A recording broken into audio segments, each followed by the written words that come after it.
ரேவதி சமையல். இன்னைக்கு நம்ம ரேவதி சமையலை ரொம்ப சுலபமாக ஈஸியாக வந்து 5 நிமிஷத்தில் நம்ம எப்படி வந்து நூடுல்ஸ் செஞ்சு சாப்பிடலான்னு பார்க்கலாம். நான் இன்னைக்கு வந்து இப்பி நூடுல்ஸ் வந்து யூஸ் பண்ணியிருக்கேன். நீங்களும் வந்து ட்ரை பண்ணி பாருங்கள். வாங்க இப்போ நம்ம வீடியோக்குள்ளே போகலாம்.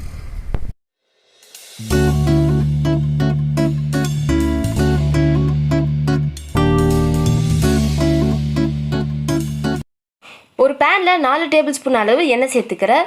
நீட்டு வாக்கில் 4 வெங்காயம் வந்து கட் பண்ணி வச்சுருக்கேன். இதையே வந்து உள்ளே சேர்த்துக்கிறேன். வெங்காயம் வந்து நல்லா பொன் கலர் வர வரைக்கும் நம்ம வதக்கி விட்டுக்கலாம். வெங்காயம் வந்து நல்லா பொன் கலரில் வதங்கினதுக்கப்புறம் 2 பச்சை மிளகாய் வந்து குட்டி குட்டி அரிஞ்சு வச்சுருக்கேன். இதையே வந்து உள்ளே சேர்த்துக்கிறேன். பச்சை மிளகாவை நல்லா வதக்கி எடுத்துக்கலாம். 2 தக்காளி வந்து குட்டி குட்டியாக கட் பண்ணி வச்சுருக்கேன். இதையே உள்ளே சேர்த்துக்கிறேன். இப்போ தக்காளியை வந்து நல்லா நம்ம வதக்கி எடுத்துக்கலாம்.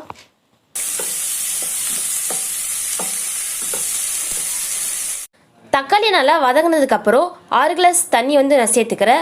நான் இன்றைக்கி இப்பி நூடுல்ஸ் வந்து 2-in-1 பாக்கெட் வந்து எடுத்துருக்கேன். அந்த மாதிரி 3 பாக்கெட் வந்து நான் சேர்க்குறேன். அதுக்காக 6 கிளாஸ் அளவு நான் தண்ணி வந்து சேர்த்துக்கிறேன். நீங்கள் 2 பாக்கெட் எடுத்திங்கன்னா 4 கிளாஸ் அளவு தண்ணி சேர்த்துக்கோங்க. தண்ணிக்கு தேவையான அளவு உப்பு வந்து சேர்த்துக்கிறேன். உப்பு சேர்த்துட்டு இப்போ வந்து நம்ம கலந்து விட்டுக்கலாம். தண்ணி வந்து நல்லா கொதித்து வரட்டும்.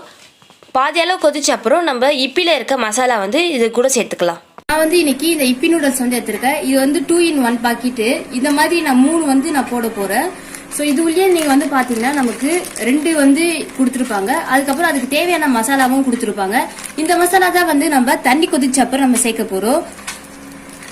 பாருங்க, தண்ணி வந்து நல்லா கொதிச்சிருக்கு. இப்போ நூடுல்ஸ்ல குத்த மசாலாவை வந்து நம்ம உள்ள சேர்த்துக்கலாம்.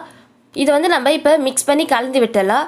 இது வந்து 1 நிமிஷம் மசாலா சேர்த்து 1 நிமிஷம் வந்து தண்ணி கொதிக்கட்டும். அதுக்கப்புறம் நம்ம நூடுல்ஸை வந்து உள்ளே சேர்த்துக்கலாம். பாருங்க, தண்ணி வந்து நல்லா கொதிச்சு வந்திருக்கு. பாருங்க, நல்லா மசாலா வாசனை வந்து நல்லா கமகமன்னு வருது. இப்போ இந்த ஸ்டேஜ்ல வந்து நம்ம வச்சிருக்க இந்த இப்பி நூடுல்ஸ் வந்து உள்ள சேர்த்துக்கலாம். ஒரு பாக்கெட்ல வந்து 2 இருக்கும். நான் அதுதான் வந்து இன்னைக்கு எடுத்துக்கிறேன். ஸோ அந்த மாதிரி வந்து 3 பாக்கெட் வந்து நான் சேர்த்துக்க போறேன். இப்பி நூடுல்ஸ் சேர்த்துட்டு நமக்கு 3 நிமிஷம் வெந்தால் போதும். நமக்கு நூடுல்ஸ் வந்து ரெடி ஆகிடும். எல்லா இப்பி நூடுல்ஸும் சேர்த்துட்டு நல்லா கலந்து விட்டுக்கோங்க.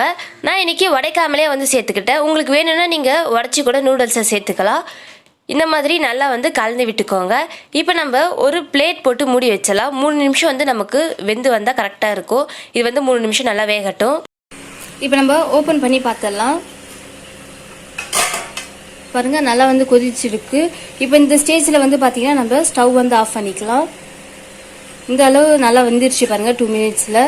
இப்போ நம்ம சர்வ் பண்ணி சாப்பிட வேண்டியதுதான். நம்மளோட சுவையான இப்பி நூடுல்ஸ் வந்து ரெடி ஆகிடுச்சு. பாருங்கள், சுட சுட சூப்பராக இருக்குது. நான் இன்றைக்கி மார்னிங் பிரேக்ஃபாஸ்ட்டாக வந்து செஞ்சுருக்கேன். நீங்கள் வந்து ஈவினிங் ஸ்நாக்ஸாக கூட செஞ்சு சாப்பிட்லாம். குழந்தைக்கெல்லாம் ரொம்பவே பிடிக்கும். நீங்களும் வந்து உங்கள் வீட்டில் இந்த மாதிரி ட்ரை பண்ணி பாருங்கள். இந்த வீடியோ பிடிச்சிருந்தா லைக் பண்ணுங்கள், ஷேர் பண்ணுங்கள், சப்ஸ்கிரைப் பண்ணுங்கள். தேங்க்ஸ் ஃபார் வாட்சிங்.